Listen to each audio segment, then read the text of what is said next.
Have you ever wondered what happens when corrupt cops underestimate the wrong person? White cops frame black woman, unaware she's a CIA agent. The truth explodes in court. Late at night in a quiet Virginia town, two officers pulled over a black woman, accusing her of a crime she didn't commit. What should have been a routine stop quickly spiraled into something much darker, a carefully planned setup. But what these officers didn't know was that their target wasn't just any woman, she was someone with the power to unravel everything they thought they controlled. This story takes a shocking turn in ways no one saw coming, exposing a web of lies and corruption, and ending with a twist so explosive it would shake the entire police department to its core. The night was quiet in Arlington, Virginia. The hum of streetlights flickered above deserted sidewalks, and the occasional car sped down the empty roads. Talia Porter sat behind the wheel of her sleek black SUV, her hands relaxed on the steering wheel as she drove through the suburban neighborhood. She glanced at her watch. It was just past midnight. The day had been long, but she felt a small sense of accomplishment. Her undercover work in this small town was nearing its end, and she had everything she needed for a clean exit. As she approached a quiet intersection, she slowed, her sharp eyes catching the faint glint of a reflective stop sign. Talia had an instinct for details, something she'd honed over years of working as a field operative. She came to a full stop, her hands steady on the wheel, and then turned left onto the next street. Moments later, blue and red lights flashed behind her, their glow bouncing off her rear-view mirror. The piercing wail of a siren shattered the stillness of the night. Talia's heart didn't race, she was trained for moments like this. Instead, her mind sharpened, her breathing steady. She glanced into the mirror and saw the squad car pulling closer, its headlights casting long shadows across her dashboard. With a practiced calm, she guided her car to the side of the road, turned off the engine, and reached for her glove compartment to retrieve her license and registration. The patrol car stopped just behind her, its lights still flashing. She could see the figures of two officers stepping out, their movements deliberate. The driver, a tall man with a square jaw and an authoritative gait, approached first. His partner, shorter and stockier, followed close behind. Both wore the navy blue uniforms of the Arlington Police Department, their badges gleaming under the streetlights. Talia noted their names as they drew closer: Officer Brandon Carter and Officer Mark Sullivan. "Good evening, ma'am," Officer Carter said, his voice carrying a practiced authority. He leaned down slightly, shining his flashlight into her window, the beam sweeping across her face and interior. "You know why I pulled you over tonight?" Talia kept her expression neutral, meeting his gaze without hesitation. "No, officer," she replied evenly, "I wasn't speeding, and I made a full stop at the intersection." Officer Carter's lips twitched, a small condescending smile tugging at the corners. "Actually, you failed to stop at that sign back there," he said. "That's a moving violation." Talia's brow furrowed ever so slightly, but she maintained her composure. "I'm certain I stopped, officer," she said, her tone measured but firm. "If you're mistaken, license and registration," Carter interrupted, his tone hardening. Talia handed him the documents without hesitation, her movements slow and deliberate. She wasn't in the mood for unnecessary escalation. Carter examined her papers, his eyes lingering on her license. She could feel his scrutiny, the subtle shift in his demeanor as he processed her identity. "Virginia plates, local address," he said, almost to himself, then louder, "You live around here?" Talia nodded. "Yes, officer." Sullivan, who had been lingering near the rear of her vehicle, suddenly called out, "Hey, Carter, you might want to take a look back here." Carter straightened, passing Talia's documents back without comment. "Stay in the car," he ordered before turning to join his partner at the trunk of her SUV. Talia's jaw tightened as she watched them through her side mirror. Sullivan was pointing at something, his voice low and conspiratorial. Carter nodded, and the two officers exchanged a glance that sent a flicker of unease through her chest. It wasn't fear, Talia rarely felt that, but a sharp, instinctual warning. Moments later, Carter returned to her window, his expression now grim. "Step out of the vehicle, ma'am." Talia tilted her head slightly, her voice calm but questioning. "May I ask why, officer?" "We've got reason to believe you're in possession of illegal substances," Carter replied, his tone clipped, almost rehearsed. Talia's eyes narrowed. "Illegal substances," she repeated. "I think you've made a mistake." "We'll see about that," Carter said, gesturing for her to exit. Sullivan was already waiting near the back of her vehicle, a smug look plastered across his face. Suppressing a sigh, Talia opened the door and stepped out, her movements unhurried, deliberate, as though she had all the time in the world. She stood with her hands at her sides, watching as Sullivan theatrically lifted her trunk and gestured toward a small unmarked bag sitting conspicuously near the edge. "There it is," Sullivan said with mock surprise. "What do you know, a bag of powdery goodness." Talia's eyes flicked to the bag, then back to the officers, her face unreadable. Inside, though, her mind was working rapidly, cataloging every detail. The bag hadn't been there when she left her house, she was sure of it. This was a setup. Carter moved closer, his smirk widening. "Anything you want to tell us, ma'am?" Talia's lips curved into the faintest hint of a smile, a subtle, calculated expression that conveyed neither fear nor guilt. "I'll save my comments for the appropriate setting," she said. Carter chuckled, clearly interpreting her calm as arrogance. "Oh, you'll have your chance. You're under arrest for possession with intent to distribute." As Sullivan moved to cuff her, Talia allowed it, her gaze steady and unflinching. "You're making a big mistake," she said softly, her voice carrying a quiet intensity that made Sullivan pause for half a second before snapping the cuffs into place. "Yeah, we'll see," Carter said, leading her toward the squad car. "Let's see how confident you are in front of a judge." As they drove away, Talia gazed out the window, her mind already spinning through her options. The two officers might think they just scored an easy arrest, but they had no idea who they were dealing with. But wait, could this calm woman really turn the tables on these corrupt cops? The ride to the station was shrouded in a tense silence. The only sounds were the hum of the engine and the occasional crackle of the police radio. Talia sat in the back seat of the patrol car, her hands cuffed behind her, her expression neutral. The fluorescent glow of passing streetlights painted fleeting shadows across her face, but her gaze remained fixed on the road ahead. Inwardly, her thoughts were sharp, deliberate, every moment of the encounter replayed in her mind like a puzzle being assembled piece by piece, the stop sign that didn't exist, the officer's smug confidence, the planted bag. It wasn't just a random act of corruption, it was calculated, rehearsed. These weren't mistakes, they were choices. Officer Carter glanced at her in the rearview mirror, his lips curling into a faint smirk. "You don't seem too worried," he said, breaking the silence, his voice carrying an edge of mockery as if he were trying to provoke her. Talia met his eyes through the mirror, her gaze steady, unflinching. "Should I be?" Carter chuckled, shaking his head. "You're either brave or stupid, lady. I've seen a lot of people act tough, but it never lasts long in the holding cell." Talia didn't respond. She didn't need to. She knew men like Carter all too well, used to power, to bending the rules to their advantage, to walking away without consequence. For now, she let him believe he was in control. That illusion wouldn't last. The station was quiet when they arrived, the night shift officers lounging behind their desks, sipping coffee and chatting in low voices.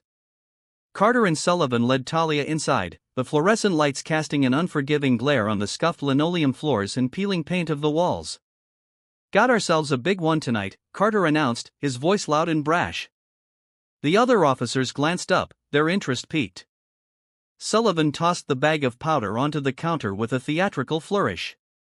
"Caught her red-handed," Sullivan added, "looks like she's been running more than stop signs." Talia remained silent, her gaze sweeping the room. She noted the placement of every camera, the layout of the desks, and the casual camaraderie among the officers. It was a small station, the kind where everyone knew everyone, a network of shared secrets and unspoken codes. They guided her to a fingerprinting station where Carter removed the cuffs and motioned for her to place her hands on the ink pad. She complied without a word, her movements calm and deliberate. The officer working the station, a younger man with tired eyes, hesitated as he glanced at her, as though sensing something was off. "Name?" he asked, his tone almost apologetic. "Talia Porter," she replied evenly. "Occupation?" Talia hesitated for the briefest moment, considering her answer. "Consultant," she said finally. It was vague enough to pass scrutiny but true enough to avoid outright deception. The younger officer nodded and continued typing, his unease evident. Carter and Sullivan, however, were oblivious, laughing quietly as they leaned against the counter, enjoying the show. Talia asked, her voice cutting through their laughter like a blade. Both men turned toward her, their smugness faltering for a split second. "You've got a smart mouth," Carter said, his tone darkening. "Let's see how funny you were after a night in lockup." Talia's cell was cold and dimly lit, the metal bench bolted to the wall offering little comfort. The bars cast long shadows across the concrete floor, and the faint hum of fluorescent lights buzzed overhead. She sat on the bench, her back straight, her posture unyielding. The door slammed shut behind her, the sound echoing through the quiet corridor. Carter lingered for a moment, watching her with a mix of curiosity and disdain. "You don't look like the type to get mixed up in this kind of thing," he said, almost conversationally, "but don't worry, the courts love a good sob story." "Maybe they'll go easy on you." Talia tilted her head slightly, her gaze locking onto his. "Or maybe they'll see through yours," she said, her tone calm but laced with an edge that made Carter shift uncomfortably. He muttered something under his breath and walked away, leaving her alone in the cell. Talia leaned back against the cold metal wall, exhaling slowly. She knew her next steps had to be precise. She wasn't just fighting for her own freedom, she was about to expose something much bigger. The quiet of the cell was broken only by the faint hum of the station's HVAC system. Talia waited, her patience born of years in the field. She knew her absence would be noticed soon enough, and when it was, there would be questions. Her team would find her, they always did. In the meantime, she had to play the part, the calm detainee, the unremarkable woman with nothing to hide. But every passing moment was another opportunity to observe, to gather information. She noted the footsteps of the night shift officers as they passed her cell, their routines and patterns. She listened for the faint beeping of the station's computers and the crackle of the radio. Every detail mattered. When the time came, she would be ready. In the station's break room, Carter and Sullivan sat back with steaming mugs of coffee, their laughter filling the small space. "She thinks she's untouchable," Sullivan said, shaking his head. "Did you see her face? Not even a flicker of panic." "Yeah, well, that'll change," Carter replied, a smirk playing at his lips. "She's just another name in the system now. Nobody's going to dig too deep. Besides," Sullivan added, "we've got everything we need. The evidence is airtight." Neither of them noticed the younger officer from the processing desk lingering nearby, his face pale and his eyes darting toward the holding cells. Something about the whole situation didn't sit right with him, but he kept his mouth shut. In this station, questioning senior officers wasn't just frowned upon, it was dangerous. Back in her cell, Talia closed her eyes, her breathing steady. The hours ticked by, but she didn't sleep. She didn't need to. Every minute was another step closer to the moment when everything would come crashing down. The storm was coming, and Talia was its quiet eye. A pale sliver of dawn filtered through the narrow, high-placed window of Talia's holding cell, the light casting a muted glow on the cold concrete walls, signaling the start of a new day. Talia hadn't moved much during the night, sitting upright on the metal bench, her eyes half-closed as if in meditation. Sleep was a luxury she rarely indulged in during missions. Her mind was sharper this way, constantly calculating, anticipating. The faint hum of voices drifted from the hallway outside her cell, the station coming to life, the day shift officers beginning their routines. She listened carefully, noting the distinct tones and footsteps, little tells that revealed more about the people working there. A loud buzz signaled the unlocking of the cell block door, followed by heavy boots echoing down the corridor. Talia didn't flinch as Officer Sullivan appeared in front of her cell, holding a clipboard and wearing his usual smirk. "Morning, sunshine," he said, his voice dripping with mock cheerfulness. "You sleep okay, or was the cot not 5-star enough for you?" Talia met his gaze without a word, her silence unsettling him more than he'd care to admit. He shifted his weight slightly, glancing down at his clipboard. "You've got a bail hearing this afternoon," he said, tapping the paper with his pen, "but between you and me, I wouldn't get your hopes up. Judges around here don't take too kindly to drug traffickers." She tilted her head, her expression calm but unyielding. "Good to know," she replied softly. Sullivan frowned, the confidence in his smirk faltering for a split second. He cleared his throat and stepped back. "Enjoy your breakfast," he muttered before turning on his heel and walking away.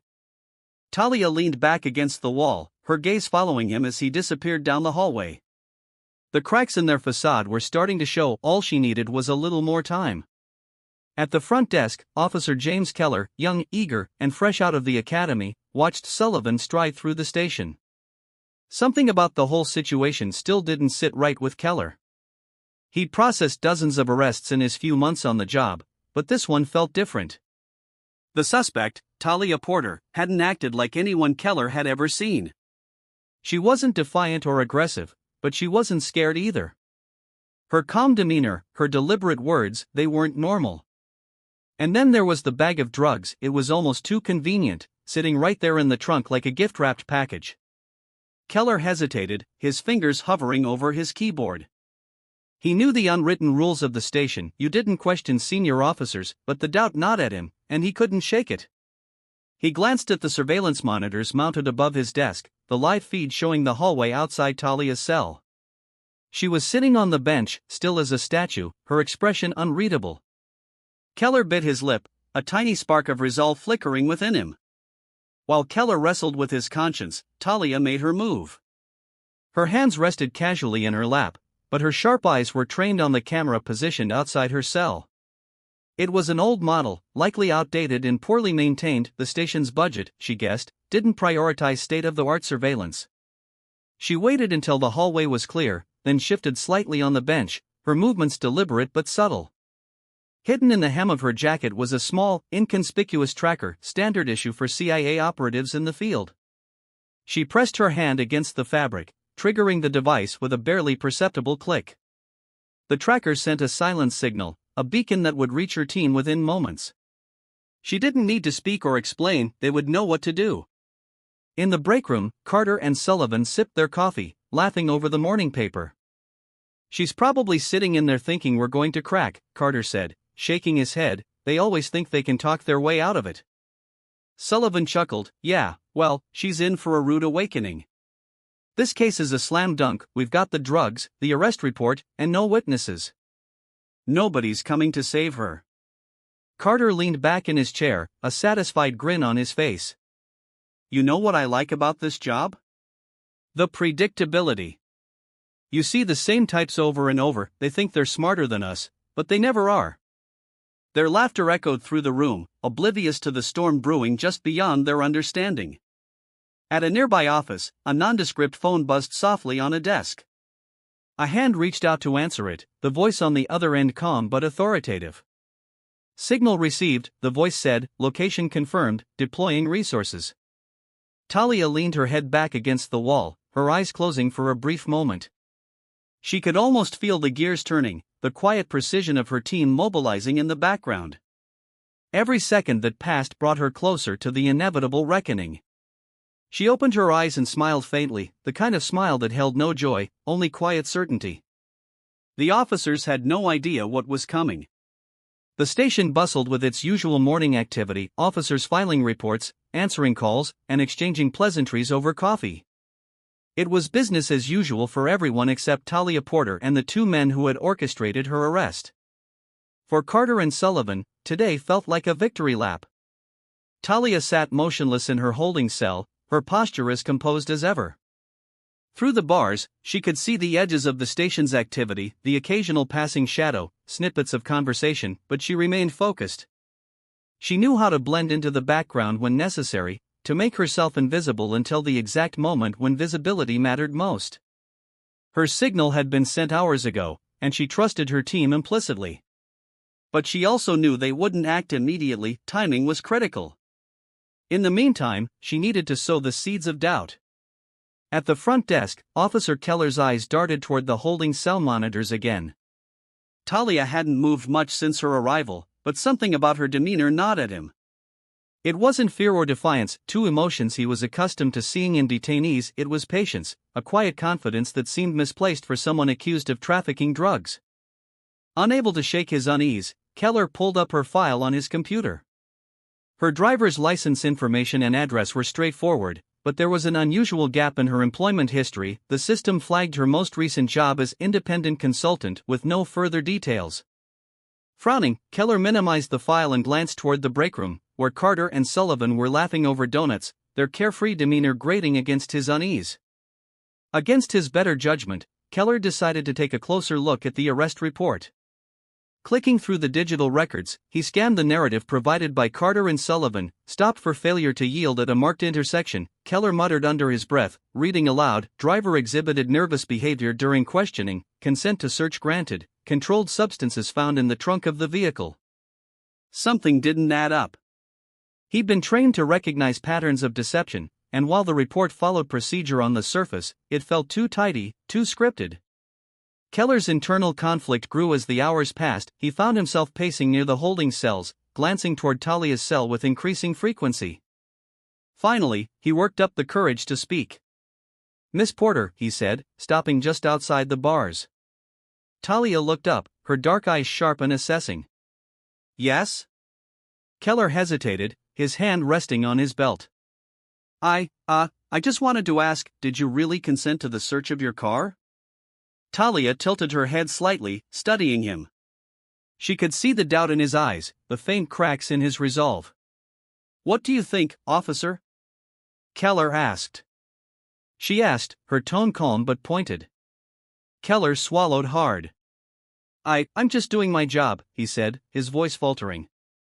"That's what they're counting on," Talia replied, her gaze steady. "Men like Carter and Sullivan, they rely on people like you to look the other way." Keller's face flushed, and he stepped back, stammering something unintelligible before retreating down the hall.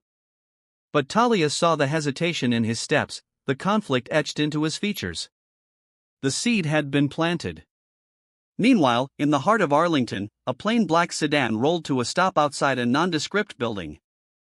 Inside, a man in a tailored suit stepped out, his movements deliberate.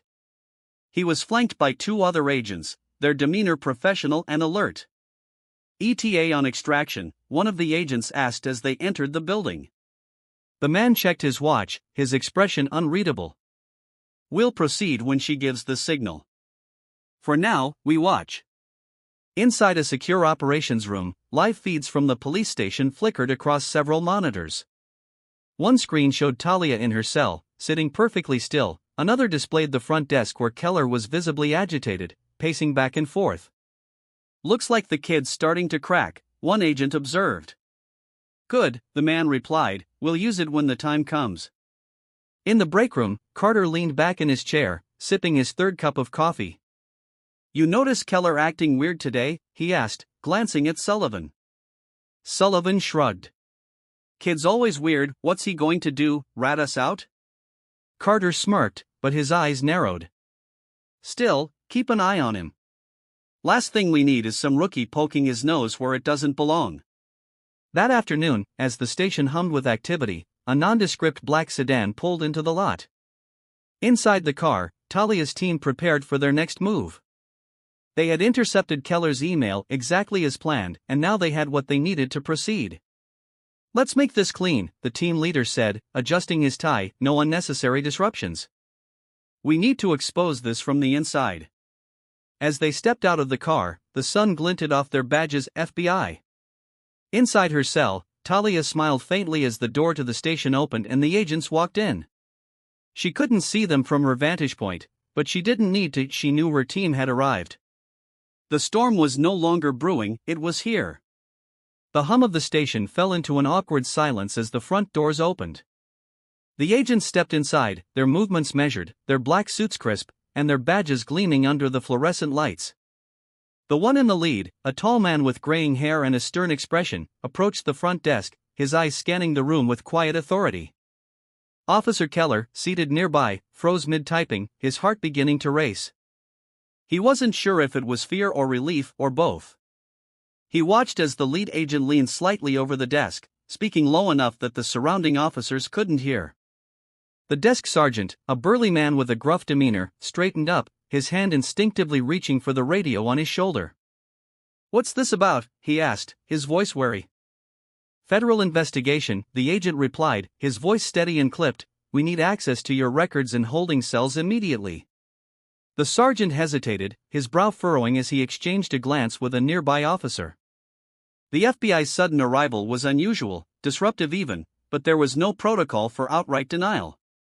"Fine," he muttered, gesturing toward the hallway, "follow me."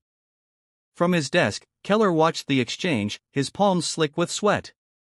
He knew deep down that the email he'd sent had triggered this, but he hadn't expected a response so soon or so visible. His gaze flicked toward Carter and Sullivan, who were standing near the breakroom door. Their laughter had died, replaced by hushed whispers and furrowed brows. Carter's eyes locked onto Keller for a split second, and the rookie quickly looked away, focusing on his screen. The air in the station had changed, thick with a tension that felt almost suffocating. Agent Daniel Price, the lead investigator, stepped into a small, dimly lit interrogation room with his team. A second agent rolled a cart carrying a portable server and several hard drives. They wasted no time, plugging into the station's network and beginning to sift through its digital archives. Price leaned against the wall, his arms crossed, watching as lines of code and file names scrolled across the monitor. Anything? He asked. The tech agent, a younger woman with sharp eyes, nodded.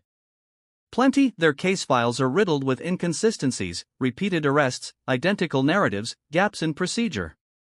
This isn't just bad policing, it's systemic. Price's jaw tightened. Pull everything. I want every record, every report, and every piece of evidence tied to those two. In her cell, Talia heard the faint murmur of activity beyond the hallway.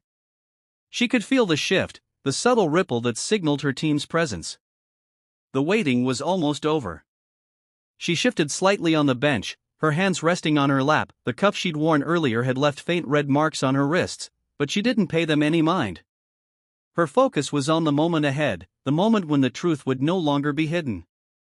In the breakroom, Carter paced back and forth, his coffee forgotten on the counter. Sullivan leaned against the wall, watching his partner with a growing sense of unease. "You think this is about her?" Sullivan asked finally, his voice low. Carter stopped, glaring at him. "Of course it's about her, why else would the feds be here?" Sullivan shifted uncomfortably. "You think they know?" Carter scoffed, but there was no conviction in his voice. "No, what's there to know? There's nothing to know, everything we did was by the book." "Yeah," Sullivan muttered, "sure." Agent Price emerged from the interrogation room, flanked by two other agents. He carried a folder filled with printed reports, the weight of evidence in his hands. He made his way through the station, his expression unreadable, as he approached the bullpen. His gaze locked onto Carter and Sullivan, who froze mid-conversation. The agents moved with purpose, positioning themselves like sentinels around the room. "Officers Brandon Carter and Mark Sullivan," Price said, his voice cutting through the air like a knife, "we need to speak with you." Carter tried to play it cool, forcing a smirk as he stepped forward. "What's this about?" he asked, his tone casual. "We've got nothing to hide." Price didn't blink. "Good, then you won't mind answering a few questions." The room fell silent as the agents led the two officers toward the same interrogation room they had occupied moments earlier. Keller watched the scene unfold, his heart pounding. He could see the cracks forming in Carter's facade, the tension in Sullivan's shoulders. The once confident duo now looked more like cornered animals. Minutes later, another agent arrived at Talia's cell. The door buzzed open, and the agent stepped inside, his face neutral but his tone respectful. "Miss Porter," he said, "you're free to go." Talia stood, her movements smooth and deliberate. She met the agent's gaze, nodding slightly as she stepped out of the cell. The hallway seemed brighter now, the oppressive weight of the station lifting as she walked toward the front desk. As Talia passed by Keller's desk, their eyes met briefly. He opened his mouth to speak but hesitated, the words caught in his throat. She stopped, turning to face him fully. "Thank you," she said quietly, her voice carrying an unspoken understanding. Keller's chest tightened. He gave a small nod, his hands gripping the edge of his desk. He didn't know what would come next, but for the first time since joining the force, he felt like he had done something that mattered. The interrogation room doors closed behind Carter and Sullivan, and the sound of raised voices soon followed. Talia watched from the station's entrance as the agents methodically dismantled the officers' lies. The storm she had waited for was finally here, and it was only the beginning. Inside the cramped interrogation room, Carter and Sullivan sat at a small metal table, their postures stiff. Agent Price stood across from them, his hands resting on a stack of documents. The silence stretched uncomfortably, broken only by the faint hum of the overhead light. So, Price began, his tone measured. Do you want to start with the arrest report, or should we jump straight to the planted evidence? Sullivan flinched, his eyes darting toward Carter. We don't know what you're talking about, Carter said firmly, his voice laced with defiance. Price didn't flinch. Instead, he opened the folder, pulling out a series of printed photos. He slid them across the table one by one, images from the station security cameras showing Carter and Sullivan holding the unmarked bag before Talia's car was searched. Carter's jaw tightened, but he kept his composure. That doesn't prove anything, he said. We were securing evidence. Price raised an eyebrow, leaning forward slightly. Really? Because these timestamps show otherwise, and we have audio recordings, courtesy of Miss Porter's hidden surveillance device, capturing your little conversation about how easy it would be to frame her. Sullivan paled, his hands gripping the edge of the table. You can't use that, he sputtered, that's entrapment. Price smirked, shaking his head. No, it's justice, and it's just the tip of the iceberg. We've pulled records from your past arrests, dozens of cases with eerily similar patterns, all of them are under review. But let me make one thing clear, you're not walking out of here today. Carter's bravado began to crumble, his shoulders sagging. Sullivan buried his face in his hands, the weight of their actions finally hitting him. Meanwhile, in the bullpen, Keller sat at his desk, watching the scene unfold. He had been called into the interrogation room earlier to confirm details about the station's processes. For the first time, he felt the heavy gaze of Carter and Sullivan as they realized someone from within had spoken out. As the agents returned to the bullpen, Keller stood, his hands trembling slightly. He approached Agent Price, clearing his throat. What happens now? He asked. Price looked at him, his expression softening slightly. Now, we clean house, and you, he paused, studying Keller's face, you did the right thing. Keller nodded, a small wave of relief washing over him. For the first time since joining the force, he felt a sense of purpose. Talia stood near the station's entrance, watching as Carter and Sullivan were let out in handcuffs. The once smug officers now looked defeated, their eyes downcast as they were escorted past their colleagues. The station buzzed with quiet murmurs, officers exchanging stunned glances as the reality of the situation sank in. Agent Price approached Talia, his expression neutral but respectful. We've got everything we need, he said, your work here is done. Talia nodded, her composure unbroken. Good. Make sure it sticks. Price smiled faintly. It will. As Talia stepped outside, the crisp air hit her face, carrying with it a sense of finality. The weight she had carried for weeks began to lift, replaced by the quiet satisfaction of knowing justice had been served.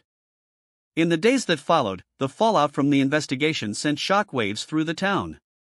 Carter and Sullivan's arrests were headline news, their faces plastered across every screen. The charges against Talia were formally dropped, and the cases tied to the officers' misconduct were reopened. The station underwent a massive overhaul, with several officers resigning under scrutiny.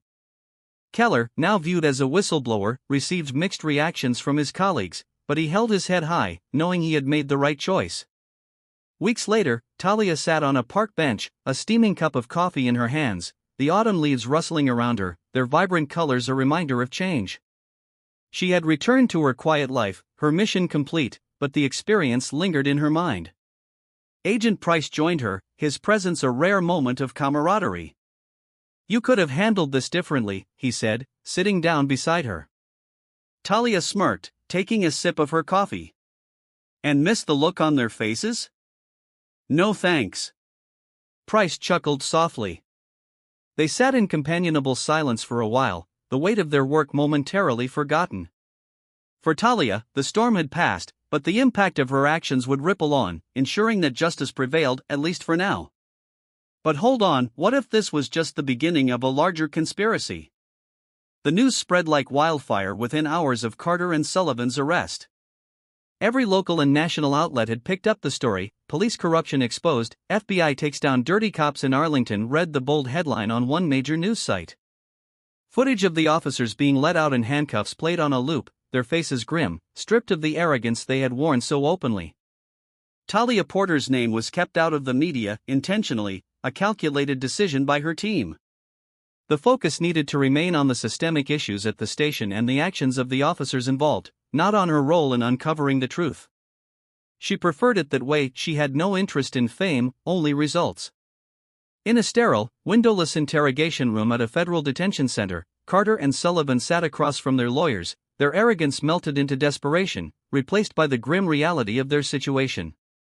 The charges against them were overwhelming: falsifying reports, planting evidence, and abusing their authority in dozens of cases. "This is bad," Sullivan muttered, his voice shaking. "They've got everything: audio, video, the files. What do we do?" Carter, usually the more confident of the two, sat in silence, his jaw clenched. "We fight it," he said finally, though the conviction in his voice was weak.